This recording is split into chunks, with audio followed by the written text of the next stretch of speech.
पथ प्रदर्शक हैं विद्यावाचस्पति पंडित मधुसूदन ओझा जी। मैं उनके श्री चरणों में प्रणाम करते हुए जो विषय निर्दिष्ट किया गया था, अक्षर निर्देश नाम का जो चौथा प्रपाठक है इस पथ्यास्वस्थि नामक ग्रंथ का, उस ग्रंथ के बारे में, उस विषय के अध्यापन के बारे में कहा गया था। इस विषय को जब मैं पढ़ रहा था तो इतना गहन विषय है कि इस 1 घंटे या 40-45 मिनट में इतना विषय व्याख्यान कर देना मेरे बस में तो नहीं है, ऐसा जैसा मुझे लगा। तथापि और इतना गूढ़ विषय है कि इसके सारे मर्म को मैं खोल भी नहीं पाऊंगा, उतना समझदार भी मैं नहीं हूं, अपने को नहीं समझता हूं, बहुत गूढ़ विषय है। तथापि जितना भी मैं समझ पाया हूं और जो भी प्रभु की कृपा से मुझे ज्ञान प्राप्त है, मैं प्रयास करूंगा कि आप लोगों से संवाद करूंगा। श्रीमान ओझा जी ने इस ग्रंथ का नाम पथ्यास्वस्थि रखा है। संभवतः आप सब लोगों ने शुरू से इस पर जो चर्चा की होगी तो इस पर चर्चा हुई होगी, किंतु हमारे वेद में पथ्यास्वस्थि के लिए जो शब्द का प्रयोग है वो कहा गया है कि यह जो पथ्यास्वस्थि है वो अग्नि के लिए भी पथ्यास्वस्थि का प्रयोग किया गया है और वाणी के लिए भी पथ्यास्वस्थि का प्रयोग किया गया है। पथ्यास्वस्थि एक देवता के लिए भी प्रयोग किया गया है। वह देवता अग्नि और सोम दोनों के स्वरूप में है। सोम याग एक महान याग है श्रौत यागों में। उस सोम याग के अंतर्गत जो एकाह याग है, एकाह याग मतलब एक दिन जिसमें सुतिया दिवस होते हैं उसको एकाह कहते हैं। उस एकाह के अनुष्ठान के लिए भी कम से कम 5 दिन का समय चाहिए, 5 दिन लगता है। सुतिया दिवस एक ही दिन होते हैं। उस 5 दिनों में दूसरे दिन का जो अनुष्ठान होता है उसमें प्रायणीयष्टि नाम का अनुष्ठान किया जाता है। उस प्रायणीयष्टि के अनुष्ठान में 5 देवताओं के लिए आहुति दी जाती है। उसमें सबसे पहला देवता है पथ्यास्वस्थि। तो पथ्यास्वस्थि जो देवता है और सबसे अंतिम देवता है अदिति। वेद में ऐतरेय ब्राह्मण में एक मंत्र मिलता है, यत् पथ्याम यजति तस्मात् असौ पुर उदेति पश्चास्तमेति पथ्याम हेसो नुसंचरति।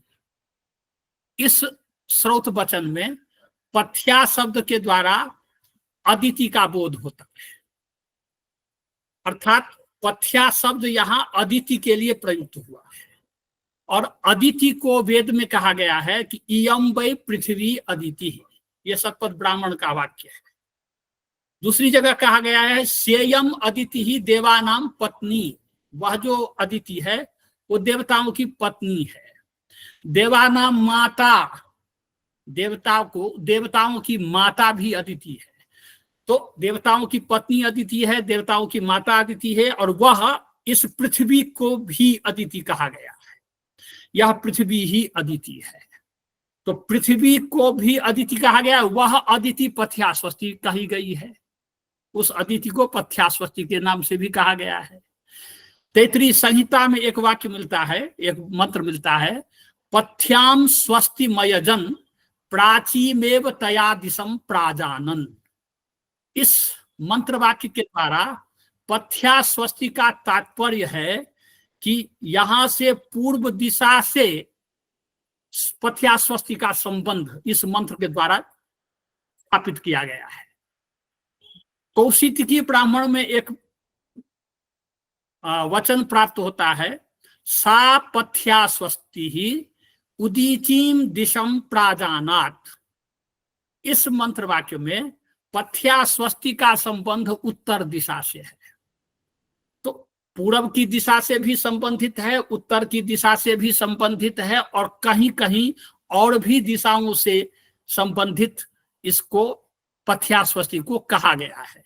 इसीलिए पूरी पृथ्वी जो है ये 10 दिशाओं में व्याप्त है।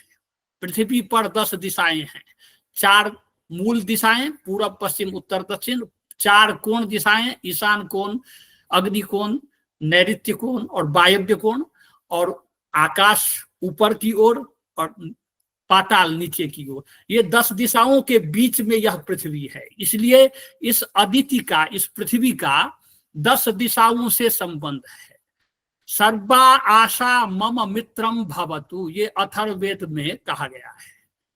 तो सर्वा आशा मम मित्रम भवतु, आशा का मतलब यहाँ दिशाएं हैं। ये सभी दिशाएं हमारे मित्र हों, अर्थात जिस दिशा में हम जाएं उस दिशा में हमारा अभिष्ट सिद्ध हो, ये भाव है। यहाँ स्वस्ति, पथ्या स्वस्ति, इसीलिए इस ग्रंथ का नाम रखे ओझा जी कि यह जो अदिति है, अदिति के पुत्र जो देवता हैं, उन देवताओं से संबंधित जो वर्ण, अक्षर, मात्रा, स्वर हैं, इनकी चर्चा इस शास्त्र में की गई है, इस ग्रंथ में की गई है। इसीलिए इस ग्रंथ का नाम ओझा, श्रीमान ओझा जी ने पथ्यास्वस्ति रखा है। मुझे लगता है तीसरे प्रपाठ में शब्द के बहुत सारे स्वरूप को बताया गया है, तो उसमें यह कहा गया है कि चत्वारि वाक् परिमिता पदानि, ये ऋग्वेद का मंत्र है जिसका उदाहरण दिए हैं ओझा जी। चत्वारि वाक् परिमिता पदानि तानि विदुर ब्राह्मणा ये मनीषिणः गुहा त्रीनि निहिता नेंगयन्ति तुरीयम वाचो मनुष्या वदन्ति। तात्पर्य है कि ये जो वाणी है उसका 4 स्वरूप बताया गया है। तो परा, पश्यंती, मध्यमा और बैखरी, ये जो 4 स्वरूप हैं वाणी के, तो उसमें कहते हैं त्रीनि गुहा निहिता नेंगयन्ति। 3 जो स्वरूप हैं, परा, पश्यंती और मध्यमा, ये गुहा नेंगयन्ति, अर्थात वह गुहा में निहित है, परमात्मा के स्वरूप में ही निहित है। चौथी जो है तुरीया, तुरीयम वाचो मनुष्या वदन्ति, चौथा जो स्वरूप है वाणी का, बैखरी, वो बैखरी का प्रयोग हम लोग करते हैं। तो जो हम लोग प्रयोग करते हैं उसको भाषा के रूप में प्रयोग करते हैं। वह जो भाषा है वो भाषा 2 प्रकार की है, वैदिक की भाषा, लौकिक की भाषा। तो वैदिक भाषा जो वेद में प्रयुक्त है, जो भाषा, वो वैदिकी भाषा है। जो हम लोग बोलचाल की भाषा में बोलते हैं वो लौकिकी भाषा है। इन दोनों भाषाओं में भेद है। उस भेद का थोड़ा बहुत उदाहरण मैं प्रस्तुत करता हूं, उसके बाद ग्रंथ के तरफ आऊंगा। तो जैसे कि ईशावास्योपनिषद में यह कहा गया है, हिरण्मयेन पात्रेण सत्यस्या पिहितम मुखम, हिरण्मयेन पात्रेण सत्यस्य मुखम अपिहितम वर्तते।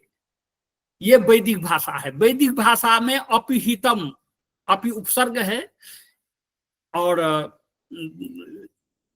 इसके साथ प्रयोग हुआ है अपिहितम, अर्थात बंद के अर्थ में। लोक में क्या है, जब कालिदास काव्य रचना करने लगे तो अत्युत्तरस्याम दिशि देवतात्मा हिमालयो नाम नगाधिराज पूर्वा परौ तोय निधि वगाह्य, वगाह्य का प्रयोग किया है कालिदास जी ने। तो महाकवि कालिदास ने जो वगाह्य का प्रयोग किया, तो यहां प्रश्न आता है कि वगाह्य का क्या अर्थ होगा। तो इस प्रश्न का उत्तर लघु कौमुदी के अंतर्गत एक सूत्र दिया गया है, जहां पर वो सदृशम त्रिषु लिंगेषु वचनेषु च विभक्तिषु सर्वेषु च वचनेषु विभक्तिषु ये यन्नव्येति तदव्ययम्, वह जो सब जगह एक समान रहता है उसको अव्यय कहते हैं। सदृशम त्रिषु लिंगेषु वचनेषु च विभक्तिषु सर्वेषु च लिंगेषु यन्नव्येति तदव्ययम्। तो वह जो अव्यय है वहां उसी जगह दिया है, एक भागुड़ी आचार्य का मत दिया है। वष्टि भागुरी रल्लोप मवाप्यो रूपसर्गयो, अब अप्यो उपसर्गयो अल्लोपम वष्टि भागुरी। भागुरी ही आचार्य हैं, वो कहते हैं, वष्टि माने कहते हैं क्या कि अब और अपि इस उपसर्ग का जो अकार है उसका लोप हो जाएगा। अब आप्यो रूप सर्गयो वष्टि भागुरी रल्लोप अवाप्यो रूप सर्गयो आपम चैव हलंता नाम यथा वाचा निषादिशा। और हलंत वर्ण में आ का निर्देश करते हैं, जैसे वाणी वाक शब्द से वाचा बनता है, तो वाचा भी रूप चलता है, वाचा भी रूप नित्यया, तृतीया में भी वाचा होता है और प्रथमा में भी वाचा होता है, ये दोनों रूप चलता है वाक शब्द।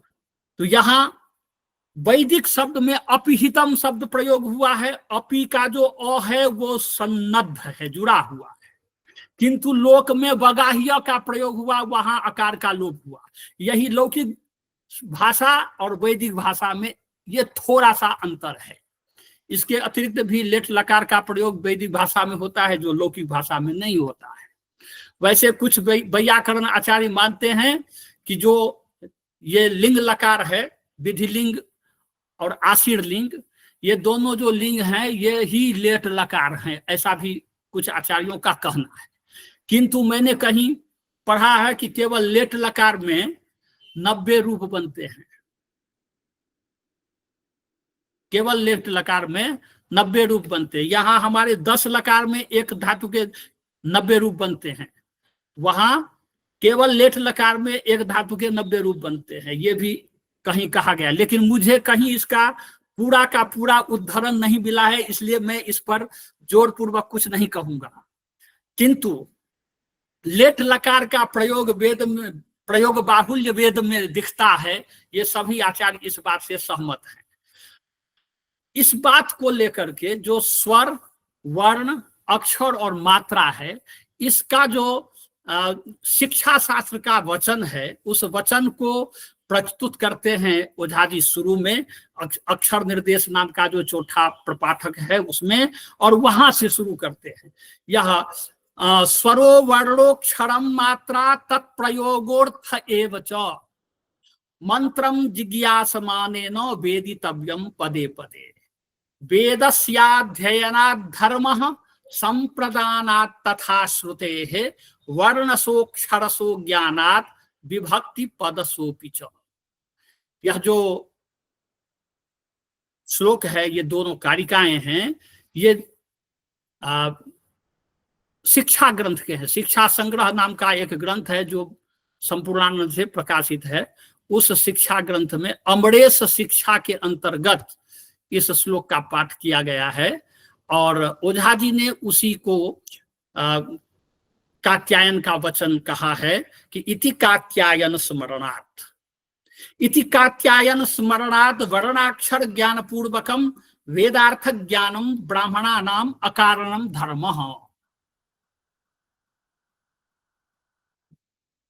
ब्राह्मणेन निष्कारणो ज्ञेयो, ब्राह्मणेन निष्कारणे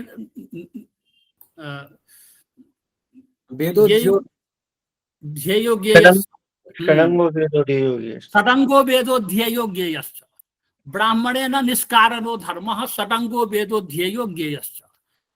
तो निष्कारण षडंग वेद का अध्ययन करना चाहिए, उसकी जानकारी प्राप्त करना चाहिए, ये आचार्य कहते हैं, पतंजलि भी। और यहाँ कात्यायन के वचन के द्वारा स्वरो वर्णोक्षरम मात्रा तत्प्रयोगोर्थ एव च मंत्रम जिज्ञासमानेन वेदितव्यम पदे पदे वेदस्याध्ययनात् धर्मः, वेद के अध्ययन से धर्म होगा, संप्रदानात् तथा श्रुते, और इस श्रुति के संप्रदान से अर्थात शिष्यों को, शिष्य प्रशिष्यों में इसका संप्रदान करने से, इसको प्रदान देने से, इस विद्या का दान करने से धर्म होगा।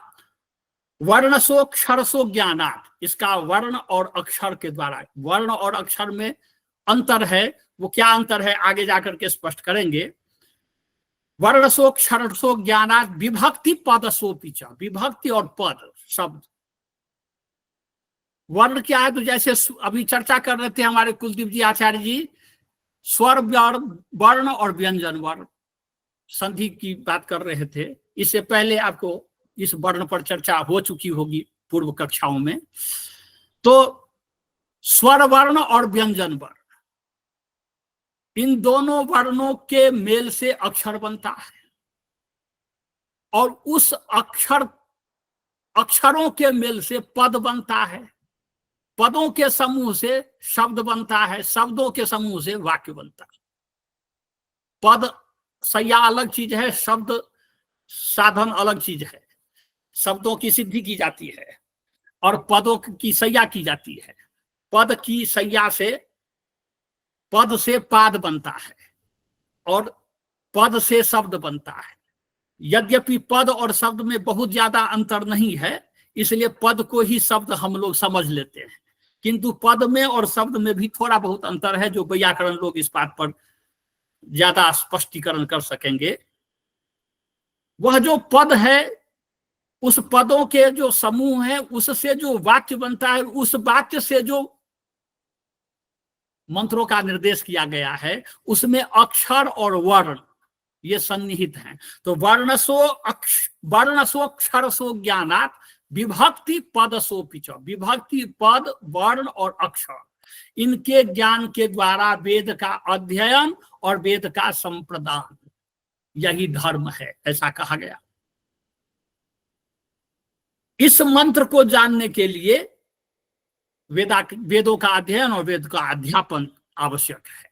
ये पंच महायज्ञ के अंतर्गत ये अध्यापन कार्य एक यज्ञ के रूप में आता है। अध्यापनम ब्रह्म यज्ञ पितृयज्ञस्तु तर्पणम होमो दैवो बलिर्भौतो नृयज्ञो तिथि पूजनम। ये 5 महायज्ञ प्रतिदिन सबको करने के लिए कहा गया गृहस्थों को, क्योंकि गृहस्थ 5 दोष प्रतिदिन करता है। पंचसूना गृहस्थस्य चुल्ली पेखण्युपस्करः कंडनी च उद्कुंभश्च बाध्यते यस्तु वाहयन।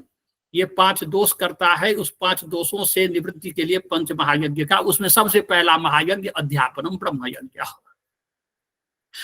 सो कहते हैं कि वेदों के अर्थ ज्ञान को, वर्ण और अक्षर ज्ञान को प्राप्त करके उसके द्वारा अर्थों का ज्ञान करना, यही ब्राह्मणों का अकारण धर्म है। धर्म, इसका मतलब हुआ धर्म 2 तरह का हुआ, एक सकारण धर्म, एक अकारण धर्म।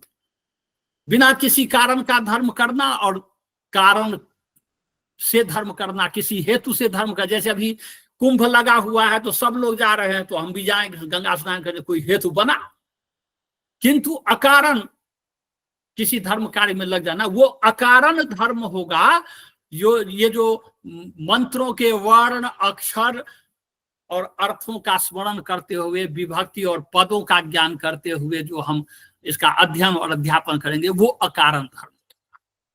तत्र वर्ण ज्ञानम साधितम, इससे पहले वर्ण की बात हो चुकी है पूर्व प्रपाठों में, इसलिए कहते हैं वर्ण ज्ञानम साधितम अक्षर ज्ञानम साधयितव्यम इति इदम प्रकारणम आरभ्यते। अक्षर ज्ञान हमको करना है, इसलिए यह प्रकरण हम आरंभ कर रहे हैं। अब कहते हैं कि यह अक्षर ज्ञान जो करना है, अक्षर क्या है, तो अक्षर तो ब्रह्म है। यथोर्णनाभिसृजते गृह्णते च, ये जो मुंडकोपनिषद का वचन है। उर्णनाभि कहते हैं मकड़ा को, मकड़ी जाल बनाती है, उसके पेट में से वो रस निकलता है, जिस रस से धागा जैसा बन जाता है, जाल बन जाता है। उसको इसलिए उर्णनाभि कहते हैं। उसके नाभि में वह जाल बनाने का सामर्थ्य है, जाल उसमें समाहित है। तो उर्णनाभि जिस प्रकार से जाल बनाता है और उस जाल में फिर आनंद लेता है उस जाल का, इसी प्रकार से तथाक्षरात् संभवति है विश्वम, उसी तरह से अक्षर जो पुरुष है, उस पुरुष से यह विश्व होता है। तो अक्षर पुरुष क्या है, अब इसकी जब चर्चा हम करते हैं तो हमको गीता में थोड़ा जाना पड़ेगा। गीता में भगवान ने पुरुषोत्तमाध्याय जो है, पंचदशाध्याय, उसमें कहा है द्वाविमौ पुरुषौ लोके क्षरश्चाक्षर एव च क्षरः सर्वाणि भूतानि कूटस्थोक्षर उच्यते। उत्तमः पुरुषस्त्वन्यः परमात्मेत्युदाहृतः यो लोकत्रयमाविश्य बिभर्त्यव्यय ईश्वरः। कहते हैं कि यह इस संसार में दो प्रकार के पुरुष हैं। वह जो दो प्रकार के पुरुष हैं, क्षरश्च अक्षरश्च द्वौ इमौ पुरुषौ लोके। इस संसार में दो प्रकार के पुरुष हैं, क्षर पुरुष और अक्षर पुरुष। तो क्षर सर्वाणि भूतानि, क्षर क्या है? तो वो समस्त भूत जो जीव जगत है, जितने भी जीव हैं वो सभी क्षर हैं। अकूटस्थोक्षर उच्यते, उस जीव के अंदर रहने वाला जो प्राण तत्व है वह अक्षर है। एक सामान्य सा अर्थ में यहां कर रहा हूं, विशेष अर्थ ओझा जी किए हैं, आगे चल करके उस पर भी चर्चा करेंगे। उत्तमः पुरुषस्त्वन्यः परमात्मेत्युदाहृतः, उत्तम पुरुष वह है जिसको परमात्मा के नाम से जाना जाता है। उत्तमः पुरुषस्त्वन्यः परमात्मेत्युदाहृतः यो लोकत्रयमाविश्य बिभर्त्यव्यय ईश्वरः, जो तीनों लोकों में व्याप्त होकर के तीनों लोकों को, सभी लोकों को धारण करके अव्यय के नाम से जाना जाता है। अव्यय का भी लक्षण संजो से मैंने भागुड़ी के मत को याद करते हुए कह दिया था, जो लोकोक्ति में दी हुई है। सदृशम त्रिषु लिंगेषु वचनेषु च विभक्तिषु सर्वेषु च लिंगेषु यन्नव्येति तदव्ययम्। सभी लिंगों में, सभी विभक्तियों में, सभी पुरुषों में, सब जगह जो सभी विभक्तियों में, सभी वचनों में जो एक जैसा रहे उसको अव्यय कहते हैं। जैसे चौ को प्रथमा विभक्ति एक वचन में कहेंगे तो वही कहेंगे, और सप्तमी विभक्ति बहुवचन में कहेंगे तो भी चौ ही कहेंगे।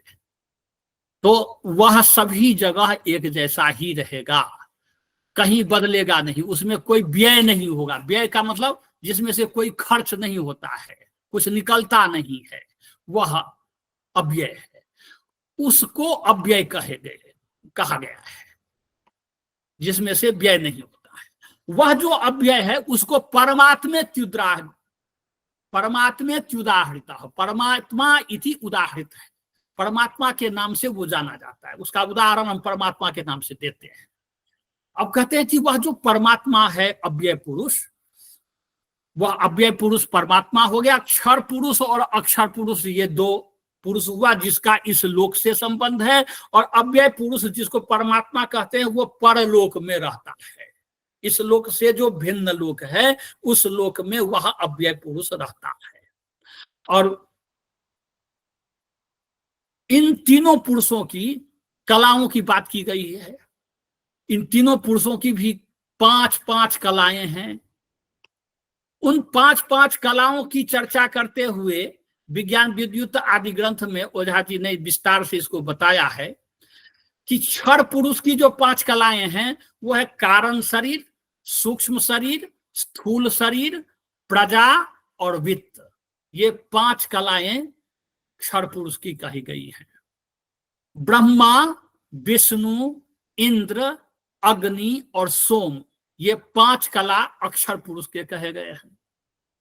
मन, प्राण, वाक, विज्ञान और आनंद, ये 5 कला अव्यय पुरुष के कहे गए हैं।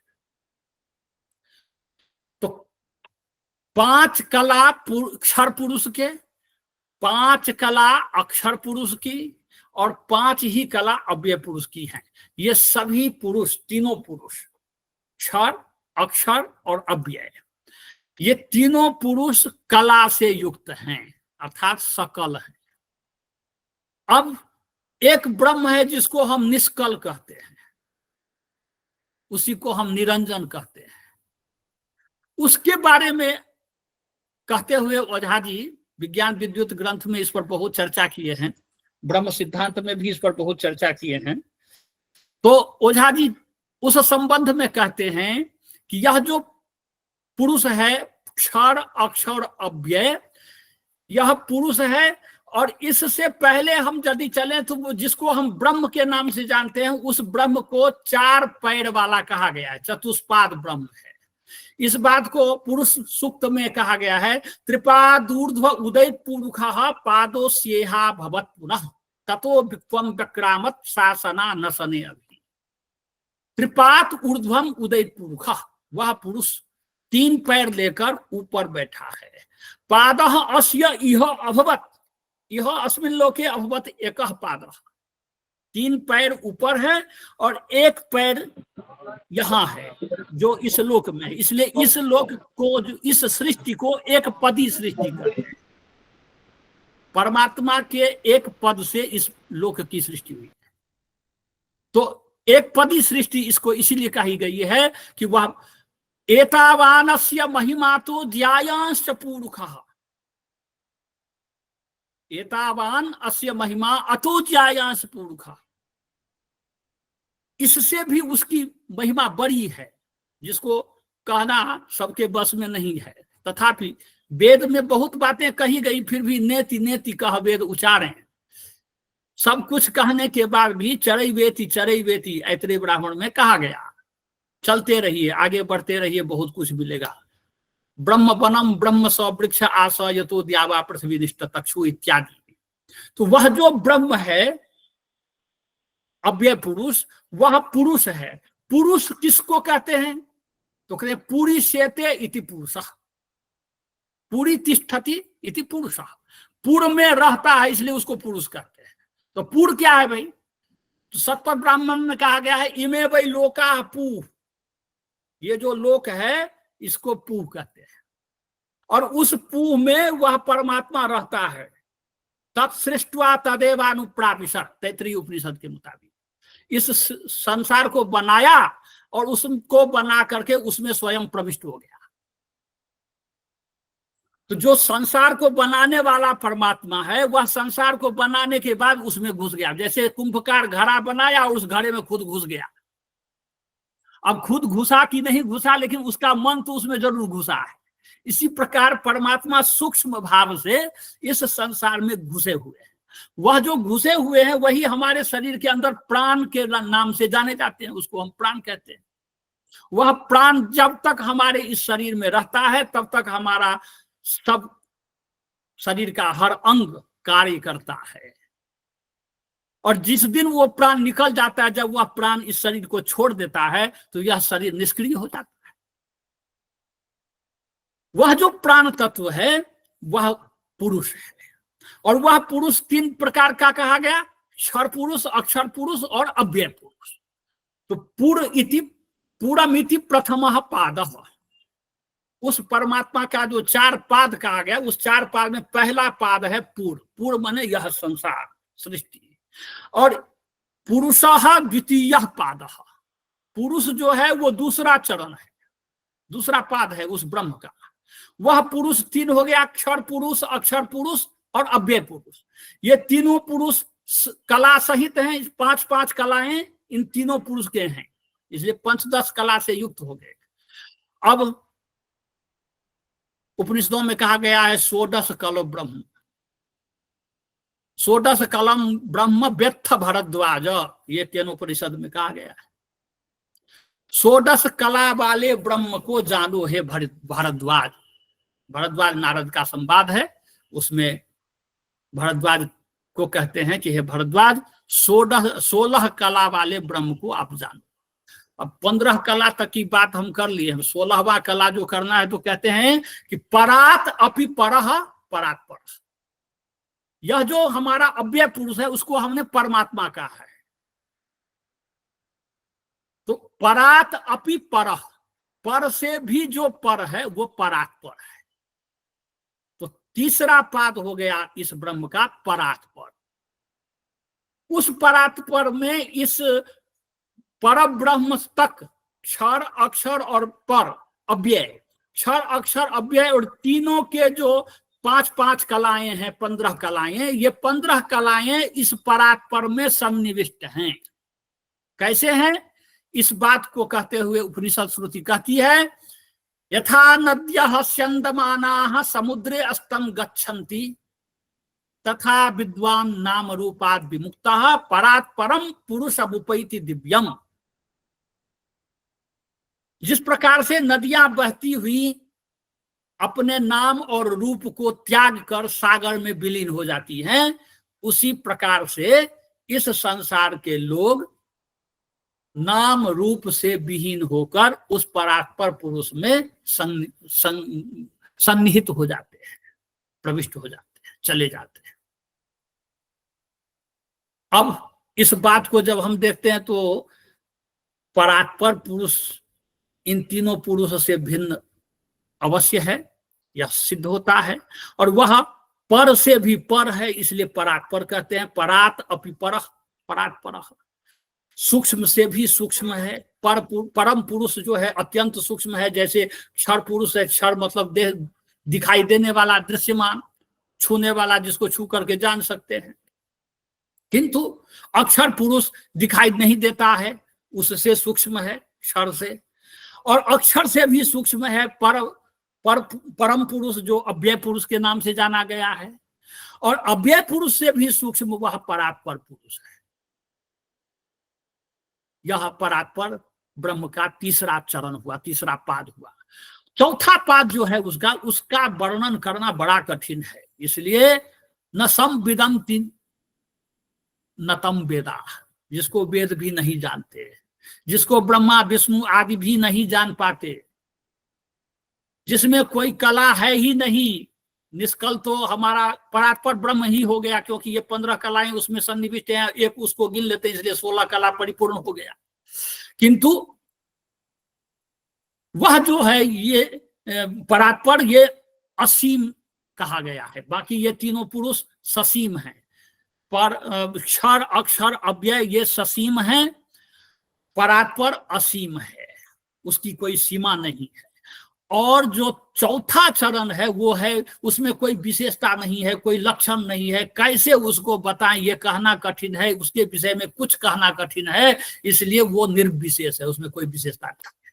वो निर्विशेष तुरीय पाद, निर्विशेष जो है वो चतुर्थ पाद है परमात्मा का, ब्रह्म का।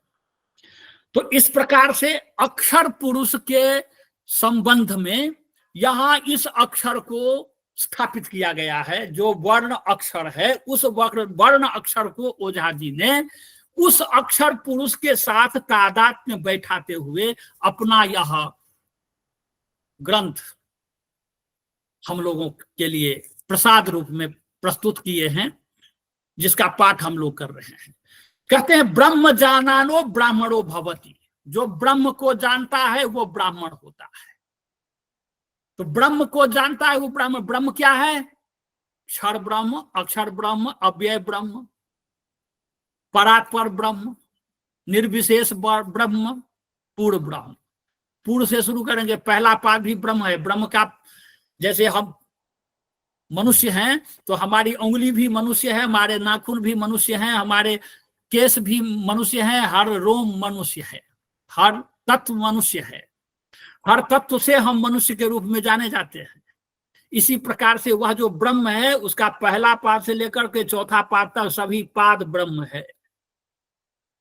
तो उस ब्रह्म को जो जान लेता है वही ब्राह्मण होता है। ब्रह्म जानानो ब्राह्मणो भवति। ब्रह्म च त्रेधा विवर्तमानम इदम विश्वम निष्पद्यते। इस विश्व में वह 3 तरफ से जाना जाता है। परम, अक्षरम, क्षरम चेति। परम ब्रह्म, क्षर ब्रह्म और अक्षर ब्रह्म, जिसकी चर्चा हमने कर दी है। वह जो पर ब्रह्म है, क्षर ब्रह्म है और अक्षर ब्रह्म है, इसके बारे में कहा गया कि वो बाग ही ब्रह्म है, बाग ही ब्रह्म है, शब्द ही ब्रह्म है। हमारे भर्तृहरि जी ने वाक्पदीयम नाम का ग्रंथ लिखते हुए कहे हैं ब्रह्मकांड में, अनादि निधनम ब्रह्म शब्द तत्वम यदक्षरम विवर्ततेर्थ भागे न प्रक्रिया जगतो यतः। इसका उदाहरण आगे ओझाजी दिए हैं। अनादि निधनम ब्रह्म, वह ब्रह्म कैसा है? अनादि निधन है, जिसका न आरंभ है, जिसका न समाप्ति है। अनादि निधनम ब्रह्म शब्द तत्वम यद अक्षरम, वह शब्द तत्व है और उसमें भी जो अक्षर है, न क्षरतीति अक्षर, जिसमें से कुछ ह्रास न हो, जो कुछ कमी ना हो। कामधेनु गाय की तरह कितना भी दुहिए उसका दूध कम नहीं होगा, ऐसा कामधेनु गाय के समान जो तत्व है वह अक्षर ब्रह्म है, वह शब्द तत्व है। वह अपने स्वरूप को विस्तृत करता है। कैसे? विवर्तते अर्थ भावेन, हर शब्द का कुछ न कुछ अर्थ होता है। गिरा अर्थ जल बीच सम कहियत भिन्न न भिन्न, गोस्वामी जी लिखते हैं। गिरा अर्थ, गिरा माने शब्द, अर्थ उसका अर्थ। वो कैसा है कि जल बीच सम, जल में जैसे तरंग उठते हैं, जल में लहर उठते हैं, उस लहर के समान ही हैं। कहियत भिन्न न भिन्न, वह देखने में जरूर अलग लगते हैं, जल अलग है, तरंग अलग है, शब्द अलग है, अर्थ अलग है, किंतु भिन्न कहते हुए भी वो भिन्न नहीं है, अलग नहीं, एक दूसरे से अलग नहीं है। तो इसलिए कहते हैं ओझा जी कि दिग्देश कालान वच्छिन्नम अपि यक्षराक्षरयो आलंबनतया मनोवत परिच्छिद्यमानं भवति तन्मनोमयम अव्ययम नाम रूपम परम। कहते हैं दिग्देश काल ये एक सीमा है, दिशा की सीमा है, देश की सीमा है, काल की भी सीमा है। दिग्देश कालान वच्छिन्नम, उससे अनवच्छिन्न, यत क्षर अक्षरयो आलंबनतया मनोवत परिच्छिद्यमानं भवति, मन के समान जो क्षर और अक्षर का आलंबन है, आलंबन माने आधार है, जिस आधार पर क्षर और अक्षर टिके हुए हैं, वह जो तत्व है वह तत्व तन मनोमयम अव्ययम नाम रूपम परम, वह अव्यय रूप है, जिसको पर ब्रह्म कहा गया है।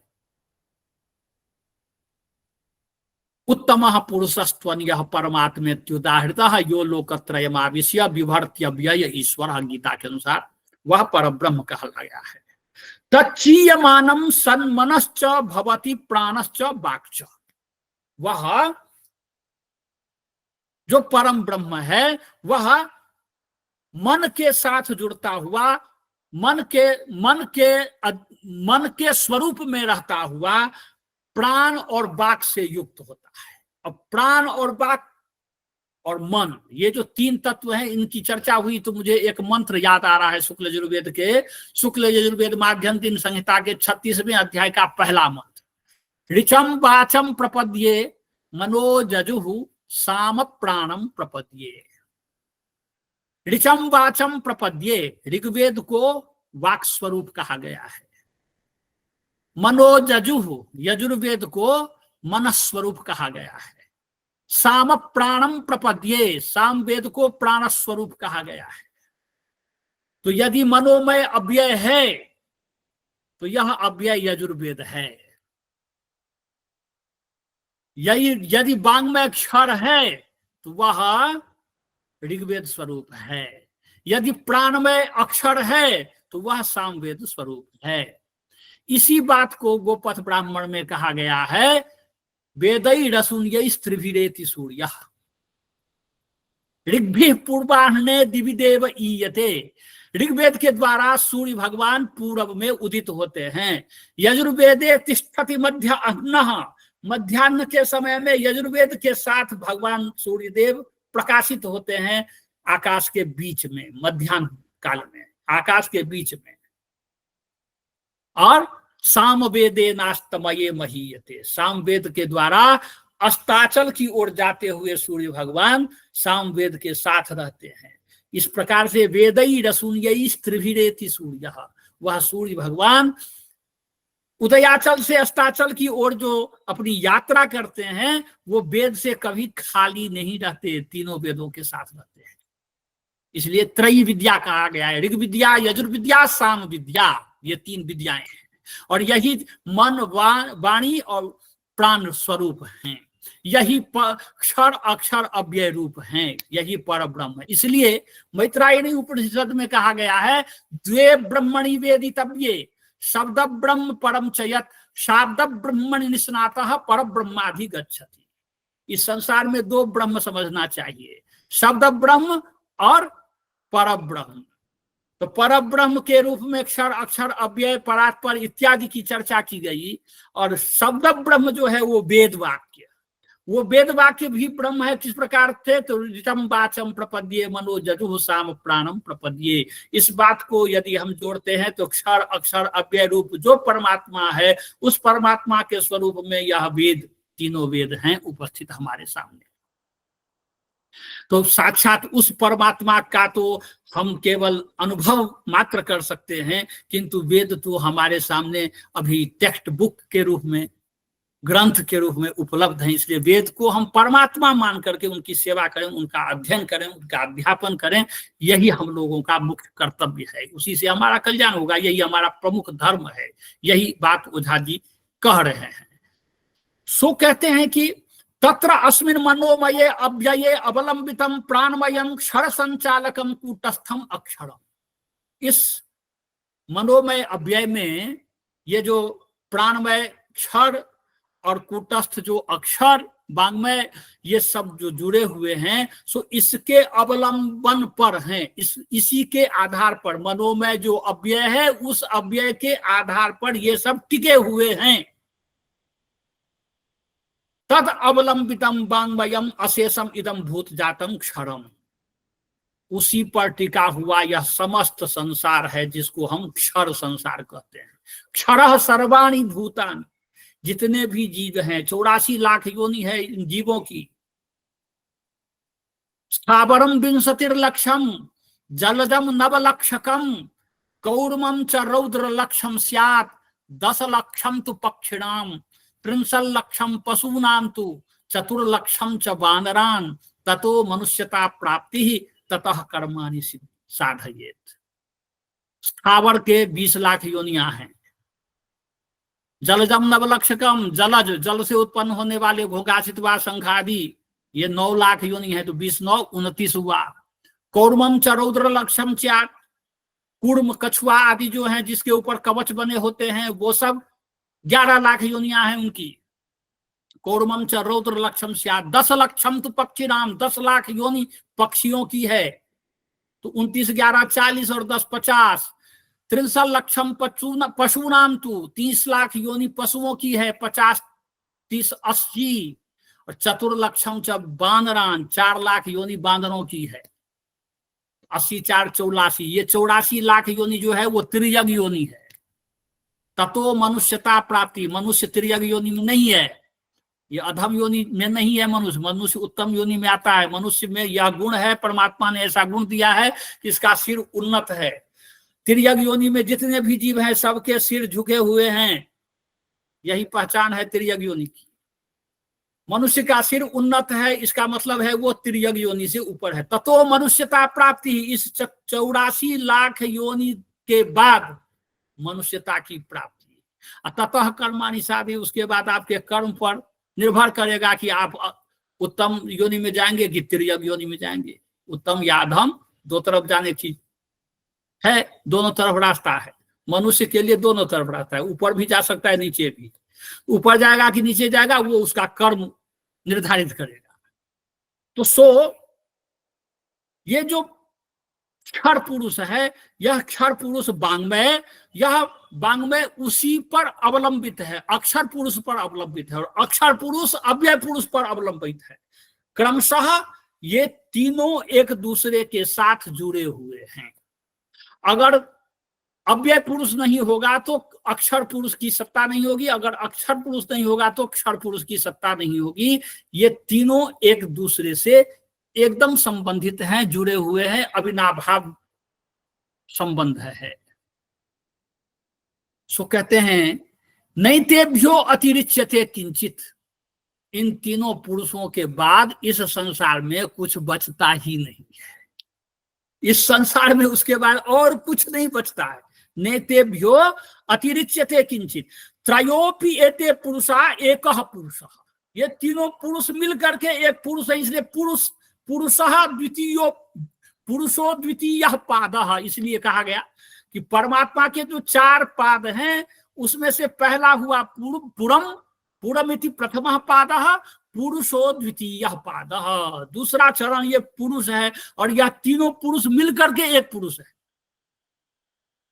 और उस पुरुष क्या स्वरूप?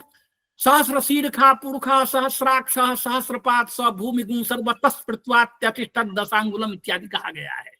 उसका वर्णन अद्भुत किया गया है। एतावानस्य महिमा तो ज्यायांस पुरुषः इत्यादि।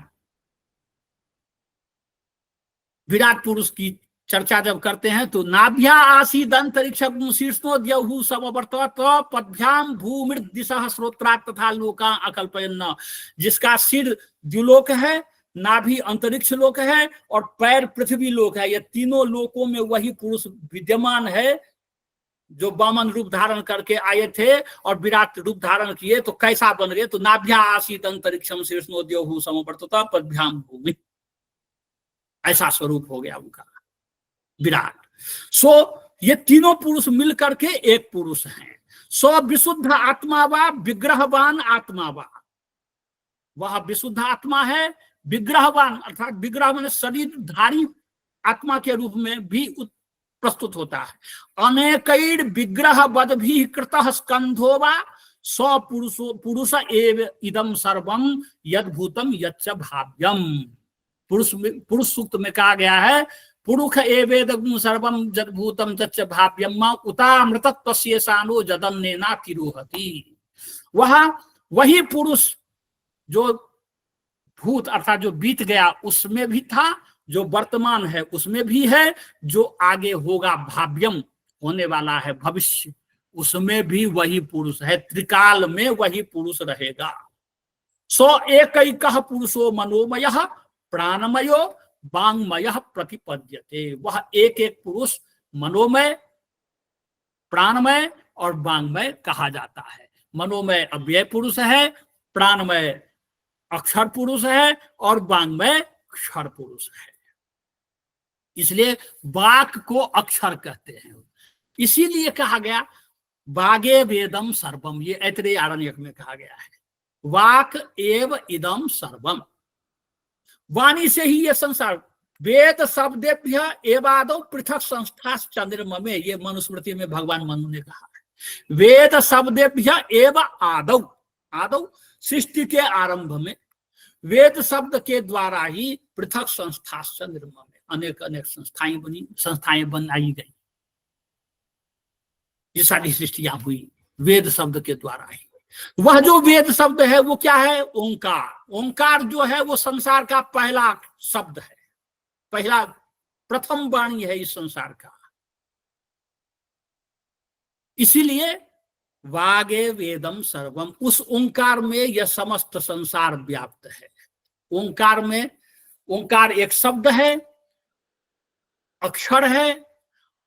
ओंकार शब्द भी है, ओंकार अक्षर भी है। अक्षर है, उस अक्षर में 3 वर्ण है, अ उ म। अ उ म ये 3 वर्ण मिल करके एक अक्षर बने ओंकार। वह जो ओंकार है वो परमात्मा का स्वरूप है। इसका उपनिषद में बहुत अच्छा वर्णन किया गया है। मैं ज्यादा उधर नहीं जाऊंगा क्योंकि मुझे कहा गया था पंक्ति सह पाठ करने के लिए। पंक्ति सह पाठ करने में मुझे लगता है जितना विमल जी आप दिए थे कोर्स हमको पढ़ाने के लिए, 1 महीना लगेगा। तो अथो बागे वेदम सर्वम इत्याह वेद पुरुषः। वाक् आकाश, वाक् क्या है? वो आकाश है। सो वायु तत्तेजः ता आपः सा पृथ्वी सेयम पृथ्वी अप्सु। आपः तेजसी तेजो वायौ वायु आकाशे वाची प्रतिष्ठति। वह जो वाक है वो आकाश है। उस आकाश में क्या है? वायु संचरणशील होता है, घूमता है। प्रातिसाक्ष्य में भगवान कात्यायन ने कहा है कि वायु खात शब्दस्तक सूत्र दिया है वाजस्नेयी प्रातिशाख्य में। वायु खात, ख माने आकाश, वायु खात आकाशात वायु। और तैत्तिरीय उपनिषद में जो सृष्टि का बताया गया है, तस्माद वा ये तस्माद आत्मनः सकाशात आकाश संभूता आकाशाद वायु वायोरग्नि अग्नेरापः अभ्य पृथ्वी पृथिव्यो पृथिव्याम औषधयः औषधिभ्यो अन्नम अन्नात् वै प्रजाः। ये क्रम दिया हुआ है उत्पत्ति का। तो आकाश से वायु उत्पन्न हुआ, तो वायु खात, और उस वायु से शब्द बना। इसलिए आकाश तत्व जो है वह और वायु, वो दोनों का आपस में बहुत ही निकट का संबंध है, दोनों एक दूसरे के पूरक हैं। किंतु कहा गया कि वायु आकाश से निकलता है, इसलिए वायु खात और शब्द तत्, शब्द हुआ वायु से। इस प्रकार से आकाश को ही यहाँ वाणी वाक स्वरूप मान लिया गया है। और वह जो आकाश है उससे वायु निकलता है, वायु से तेज, तेज से जल, जल से पृथ्वी, और यह पृथ्वी पुनः जब विलीन होने लगती है तो फिर वो जल में मिल जाती है। फिर आपह तेजसी, जल जो है तेज में मिल जाता है, तेज माने अग्नि, तेजो वायु, अग्नि पुनः वायु में मिल जाता है। उसी अग्नि को जो वायु में मिल जाता है, उस अग्नि को हम लोग वैश्वानर अग्नि कहते हैं, जो वायु में मिल जाता है। तेजो वायु, और वायु आकाशे, वायु पुनः आकाश में सन्निहित हो जाता है, और वह जो आकाश है वही वाणी है। वाचि प्रतिष्ठति इति एवं वाच एव एते विकारा वाचो न व्रतिरिच्यन्ते। यही वाणी के ये सब विकार हैं, और इस वाणी के अतिरिक्त और कुछ बचता ही नहीं है। वाक से निकलता है और वाक में समाप्त हो जाता है। सूर्योपनिषद है, सूर्याथर्वोपनिषद। सूर्याथर्व शीर्ष में कहा गया है, सूर्याद भवन्ति भूतानि सूर्येन पालितानि तु सूर्ये लयम ही गच्छन्ति यह सूर्यः सोहमेव च। जो वह सूर्य है वही मैं हूं, क्योंकि सूर्याद भवन्ति भूतानि, जितने जीव हैं वो सब सूर्य से उत्पन्न होते हैं। सूर्येन पालितानि तु, सूर्य के द्वारा ही उनका पालन पोषण होता है। सूर्य लयम ही गच्छन्ति, जब लय विलीन होते हैं तो सूर्य में ही विलीन हो जाते हैं। इसलिए यह सूर्य सह अहम। इसी बात को ईशावास्योपनिषद में जिस मंत्र का उदाहरण मैंने दिया था, हिरण्मयेन पात्रेण सत्यस्यापि हितम मुखम यो सावादित्य पुरुषा सोसावहम। जो उस आदित्य में पुरुष है वो मैं हूं, इस बात को स्पष्ट किया गया है। तो वह कहते हैं तस्माद बाग एव इदम सर्वम यदेतत् किंचित क्वचित भूत जातम आकलयामः। जो कुछ हम आकलन करते हैं भूत जात प्राणी विशेष को, प्राण तत्व विशेष को जानते हैं, समझते हैं, पार्थिव वस्तु को देखते हैं, स्पर्श करते हैं, समझने का प्रयत्न करते हैं, वो सब कुछ वाक स्वरूप है। वाक एव इदम सर्वम अतएव च वाचीमा विश्वा भुवनानि अर्पिता। इसलिए ऋग्वेद में यह कहा गया है, वाची इमा विश्वा भुवनानि अर्पिता। इमा विश्वानि भुवनानि, इमानि विश्वानि भुवनानि। वेद है, वेद में क्या है कि थोड़ा छंद को ध्यान में रखते हुए कई जगह विभक्ति का लोप किया गया है। तो वाची इमा विश्वा भुवनानि अर्पिता, भुवनानि में विभक्ति निर्देश कर दिए, बाकी इमा और विश्वा में विभक्ति निर्देश नहीं है। लेकिन भुवनानि में जो इमानी लगा है विभक्ति निर्देश, उस विभक्ति निर्देश को हमें इमा और वाचा दोनों में, विश्वा में, दोनों में लगा देना चाहिए, तो हमें अर्थबोध हो जाएगा। वाची इमानी विश्वानी भुवनानी अर्पितानी। वाणी में ये समस्त विश्व, समस्त भुवन अर्पित है, समर्पित है, सन्निहित है, सन्नद्ध है, घुसे हुए। वाणी से ही निकलते हैं और वाणी में ही प्रविष्ट हो जाते हैं। तो जो उसमें से निकलते हैं वो तो उच्छिष्ट ब्रह्म है, जिसमें से निकलता है वाणी से ये समस्त संसार निकला, ये संसार उच्छिष्ट ब्रह्म हुआ। उच्छिष्टा जगीरे सर्वम, ये अथर्ववेद का मंत्र है। उच्छिष्ट से ही ये समस्त संसार उत्पन्न हुआ है, इसलिए उच्छिष्ट ब्रह्म इस समस्त सृष्टि को कहते हैं। उस ब्रह्म में से निकलता है उसका अंश, अंश है, उच्छिष्ट है। इसी बात को ईशावास्योपनिषद के मंत्रों में कहा गया है, ईशावास्यमिदगुं सर्वं यत्किंच जगत्यां जगत् तेन त्यक्तेन भुंजीथा माग्रधः कस्य धनम। उसको त्याग भाव से, क्योंकि भगवान ने त्याग भाव से, परमात्मा ने त्याग भाव से अपने अंश को इस संसार में छोड़ दिया है। इसके प्रति उस परमात्मा का कोई ममत्व तो नहीं है, वो इससे निरपेक्ष भाव से रहता है। पद्म पत्र मिवाम भसी, जिस प्रकार से कमल का पत्ता जल में रहता है लेकिन जल का एक बूंद भी उसके पत्ते पर अटकता नहीं, छलक जाता है, उसी प्रकार से पद्म पत्रम इवाम भसी, वह परमात्मा, उसका यह उच्छिष्ट ब्रह्म जो संसार है, इस संसार में वो सब जगह व्याप्त है, फिर भी निर्लेप है, इससे अलग है। उसका यहाँ के सुख दुख से उसको कोई दिक्कत है ही नहीं, न हर्ष है न विषाद है। इसलिए कहते हैं वाची इमा सब विश्वा भुवनानी अर्पिता इति च भगवान वेद महर्षि प्राह तानी च एतानि सर्वाणि क्षराणि परतंत्रत्वात् स्वतः स्थातुं न शक्नुवन्ति इति एतेषां सत्ताधायकम अस्ति।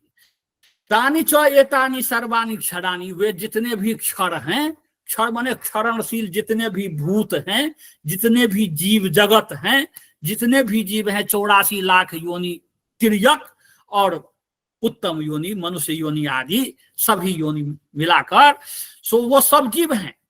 सो सब जीव सर्वाणि क्षराणि परतंत्रत्वात्, ये परतंत्र हैं, इसलिए ईश्वर अंश जीव अविनाशी कहा, लेकिन परम स्वतंत्र नहीं कहा। परम स्वतंत्र तो परमात्मा को ही कहा, और परतंत्र कहा इस जीव को। इसलिए कहा गया है कि परतंत्रता में रहकर कोई सुख प्राप्त नहीं कर सकता। गोस्वामी जी ने बहुत अच्छा प्रकरण दिया है। सो सर्वाणि च एतानि क्षराणि परतंत्रत्वात् स्वतः स्थातुं न शक्नुवन्ति, ये स्वतः नहीं रह सकते, इसको क्षर को अक्षर की आवश्यकता पड़ेगी, अक्षर को भी अव्यय की आवश्यकता पड़ेगी, उसके बिना ये नहीं रह सकता। सत्ताधायकम अस्ति किंचित अंतरतः स्वतंत्रम तत्वम अक्षरम नाम, अगर यदि कोई सत्तावान इस संसार में है तो वो केवल अक्षर है, जिसके द्वारा यह अक्षर सत्तावान होता है। उस अक्षर तत्व का जब इस क्षर में प्रवेश होता है तो वो प्रवेश किया हुआ जो ब्रह्म है वो हुआ प्रविष्ट ब्रह्म। जब वह प्रवेश कर जाता है तत्सृष्ट्वा तदेवानुप्राविशति, इसमें जब प्रविष्ट हो जाता है तो वह प्रविष्ट ब्रह्म होता है। और जो उसमें से निकला अव्यय पुरुष में से जो अक्षर का तत्व निकला इस क्षर में घुसने के लिए, वह हुआ उच्छिष्ट ब्रह्म। उच्छिष्ट ब्रह्म आया और इसमें प्रविष्ट ब्रह्म के रूप में स्थापित हो गया। जब इसमें प्रविष्ट ब्रह्म के रूप में स्थापित हुआ तब इसकी सत्ता हुई। सत्ता किसको कहते हैं? अस्थि सत्ता और भाति सत्ता, दो प्रकार की सत्ता है। अस्थि सिद्धम भाति सिद्धम। तो भाति सिद्धम जैसे घटः अस्थि, उसकी अस्थि सत्ता है, अस्थि सिद्ध है वो। किंतु घट में मिट्टी से बना है घट। वह जो घड़ा बनाया है कुंभकार, कहीं से मिट्टी लाया था, उसी मिट्टी में जल मिलाया था, उस जल और मिट्टी को मथने के बाद उसी एक पिंड से घड़ा का निर्माण किया है कुंभकार ने। किंतु अब इस घड़ा में अभी हमको केवल घड़ा दिख रहा है, न बाहर से मिट्टी दिख रहा है न जल दिख रहा है, इसलिए वो भांति सिद्ध है तो, लेकिन हमें सामने से दिखाई नहीं दे रहे हैं, तो वो भांति सिद्ध है। और घट जो हमको दिखाई दे रहा है वो अस्थि सिद्ध है, मतलब प्रत्यक्ष है। सो कहते हैं कि सब प्राण, वही प्राण है, जो अक्षर है वही प्राण है। इसीलिए गीता में जो भगवान ने वर्णन किया है इस परमात्मा का, इस शरीर का भी और परमात्मा का भी, तो वहां कहा है कि नैनम छिन्दन्ति शस्त्राणि, नैनम दहति पावकः, न चैनम क्लेदयन्त्यापो, न शोषयति मारुतः। यहां 4 तत्व की बात किए हैं, और हम सब लोग जानते हैं कि हमारे शरीर में 5 तत्व है। किंतु नैनम छिन्दन्ति शस्त्राणि, उस परमात्मा के लिए, आत्मा के लिए चर्चा करते हुए, आत्मा का वर्णन करते हुए भगवान कहते हैं कि वह शस्त्रों के द्वारा उसका काट छांट छेद छिन्न नहीं किया जा सकता। तो शस्त्र किससे बनते हैं? पार्थिव तत्व से। पृथ्वी के जो तत्व हैं लोहा से, तांबे से, सोने से बनते हैं, पीतल से बनते हैं। तो ये जो पार्थिव तत्व है, वह पार्थिव तत्व के द्वारा उस आत्मा को हम काट नहीं सकते, छिन्न भिन्न नहीं कर सकते, तोड़ फोड़ नहीं सकते। इसलिए नैनम छिन्दन्ति शस्त्राणि, नैनम दहति पावकः, उसको अग्नि जला नहीं सकता। तो 2 तत्व हुआ, पार्थिव तत्व और अग्नि तत्व। न चैनम क्लेदयन्त्यापो, उसको जल भिगो नहीं सकता, गीला नहीं कर सकता, आर्द्र नहीं कर सकता। तीसरा तत्व न शोषयति मारुतः, और उसको हवा सुखा नहीं सकती। तो 4 तत्व का वर्णन किया। 5वां तत्व रह गया जो आकाश तत्व है, वही वाक तत्व है, वही अक्षर है जो हमारे शरीर में प्रविष्ट होता है। इसलिए उसकी चर्चा नहीं की, क्योंकि वो तो अच्छेद्योयम अदाह्योयम इत्यादि कह करके उसी की तो बात कर रहे हैं, उसी का वर्णन करते हुए ये सारी पंक्ति पढ़ रहे हैं भगवान। तो इसलिए वो अच्छेद्य है, अदाह्य है, अश्वस्य है। तो कहते हैं कि सब प्राण, वह जो अक्षर तत्व है वही अक्षर तत्व प्राण है। तत्रानंत गुणा उपपद्यन्त इति, गुण भेदात अनंत विधानमपि तान प्राणान, अनेक विधान अपि तान प्राणान स्थान पांच विद्यात पंच विधानाहु। कहते हैं कि उसी प्राण को स्थान भेद से हम 5 कहते हैं, पंच प्राण हैं वो।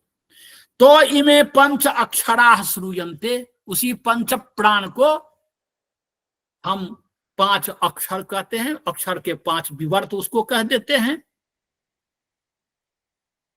तो इमे पंचाक्षरा श्रूयन्ते ब्रह्म इंद्र विष्णु अग्नि सोमो चेति।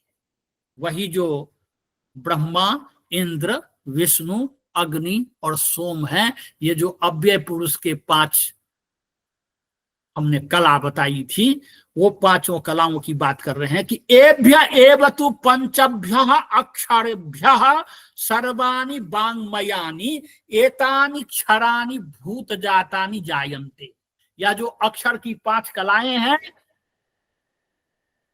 ब्रह्मा विष्णु इंद्र अग्नि सोम, ये 5 कलाएं, इन्हीं 5 कलाओं से, इन्हीं 5 क्षरों से, पंचभ्यो अक्षरेभ्य 5 अक्षरों से, सर्वाणि वाङ्मयानि एतानि क्षराणि, ये सभी जो वाङ्मय क्षर पुरुष हैं, ये सभी क्षर अर्थात भूत जातानि जायन्ते उत्पन्न होते हैं। तदाधारेण प्रतिष्ठन्ति, उसी के आधार पर ये प्रतिष्ठित होते हैं, सत्ता में रहते हैं, विद्यमान होते हैं। तथैव च अन्ते विलीयन्ते, और उसी प्रकार से वह अंत में उसी में विलीन हो जाते हैं, 5 में मिल जाते हैं। ब्रह्मा विष्णु अग्नि इंद्र और सोम, इनमें मिल जाते हैं। इति पंच ब्रह्म विद्या भवति, इस प्रकार से यह 5 विद्या की बात यहां करते हैं कि ये 5 विद्याएं होती हैं। तत्र इयं वाक्त्रेधा विनियुज्यते। उसमें यह जो वाणी है वह 3 प्रकार से जानी जाती है। भूत भावेन, शब्द भावेन, अर्थ भावेन च इति। भूत भाव के द्वारा, भूत भाव माने यह जो जीव जगत है, इस जीव जगत के द्वारा, भूत भावेन, अर्थ भावेन, अर्थ भाव के द्वारा जाना जाता है, और शब्द भावेन, शब्द भाव के द्वारा जाना जाता है। वाच आकाशात वायवादि क्रमेण उत्पन्नानि भूत जातानि भूतमयः प्रपंचः। वाणी रूप जो आकाश है, उस वाणी रूप आकाश से वायु आदि के क्रम से उत्पन्न जो ये भूत हैं, ये सभी जीव जगत हैं, ये सभी भूतमय प्रपंच है, इसलिए इस प्रपंच को भूतमय प्रपंच कहते हैं। 100 एको विनियोग, यह एक विनियोग हुआ इसका। अथ तत् सृष्ट्वा तदेवानुप्राविशत, उसको बनाकर, इस भूत प्रपंच को बनाकर इस भूत प्रपंच में स्वयं प्रविष्ट हो गया। तत्सृष्ट्वा तदेवानुप्राविशत इति नियमात् वायुवादि भूतेषु अनुप्रविष्टो वाक् आकाश एव आघातेन कंपितः पृथक भूत्वा वायुवाधारेण वर्तुलवृत्तं चतुर्दिक्षु वीची तरंगम जनयति। कहते हैं वही जो परमात्मा है वह तत्सृष्ट्वा तदेवानुप्राविशत, इस नियम के द्वारा वायु आदि जो भूत हैं, पंच महाभूत हैं, उन भूतों में प्रविष्ट होकर, भूतेषु अनुप्रविष्टः वाक आकाश एवं आघातेन कंपितः, वाग रूपी जो आकाश है उसके द्वारा अनुकंपित होता हुआ, पृथक भूत्वा, उससे अलग होकर, वायुवाधारेण वर्तुल वृत्तम, वायु के आधार पर घूमता हुआ, जब वो घूमता है तो वर्तुल वृत्त, वर्तुल वृत्त होता है लंब गोल, सीधा गोल होगा तो मंडल होगा, वृत्त कहते हैं उसको, और जो लंब गोल होगा उसको कहते हैं वर्तुल वृत्त। वर्तुल वृत्तम चतुर्दिक्षु बीची तरंगम जनयति, वो चारों दिशाओं में बीची तरंग को उत्पन्न करता है, लहर को उत्पन्न करता है। 100 नादात्मना कंपमानो धावन श्रोत्रम आगतः श्रोत्रंद्रिय प्रज्ञया समन्वयात् शब्द इत्युच्यते। वही नाद के द्वारा, नाद के नाम से जाना जाता है, और वह नादात्मना कंपमान, नाद स्वरूप से कंपित होता हुआ, दौड़ता हुआ, धावन, श्रोत्रम आगतः, कान में प्रविष्ट होता है, और श्रोत्रेंद्रिय प्रज्ञया समन्वयात् शब्द इत्युच्यते, वही श्रोत्रेंद्रिय के द्वारा उसका बोध होता है, जिसको हम शब्द कहते हैं कि हमने यह शब्द सुना। जलम इति श्रुतम अस्यार्थः अवगतवान इति। इस प्रकार से सच शब्दमय प्रपंचार्थम मयम प्रपंचाभ्याम द्वेधा विनियुज्यते तदुक्तम हरिणा, वही उसी को भर्तृहरि के द्वारा कहा गया है। भर्तृहरि के शब्दों को स्पष्ट करते हुए अनादि निधनम ब्रह्म शब्द तत्वम यदक्षरम विवर्ततेर्थ भावेन प्रक्रिया जगतो यथा